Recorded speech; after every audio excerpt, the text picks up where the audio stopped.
Hey Sojourn, Bryce Butler, and many of you have received emails and communication from us concerning the launch this weekend in St. Matthews.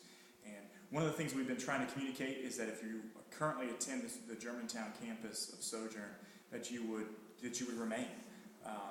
And that kind of is confusing to some who have been a part of community group in the past, and our desire over the last 6 months is that our group life, our community groups, would shift to be more geographically focused.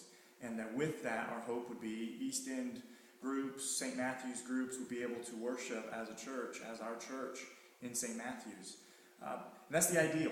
The ideal is that we would be able to say, okay, all of you groups on the East End, this is now your campus.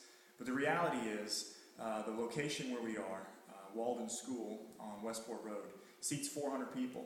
And our other desire, apart from the community group geographic locations, is that we would reach new people, the new people in St. Matthews that don't know Christ, that don't have a community centered on the gospel that they're a part of, would have an opportunity to worship with us.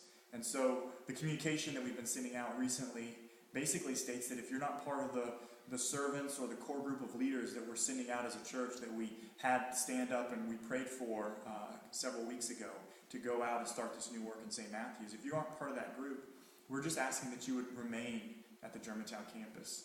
Our groups will continue to geographically situate themselves, and we will continue to pray about larger venues or more options as we look to the future. But right now, to make room for new people, to make sure that we are faithful to St. Matthews, to make sure that we are faithful to the gospel here in Germantown as well, we're asking that if you are currently attending the Germantown campus, that you would stay here, that you would worship with the church here in Germantown.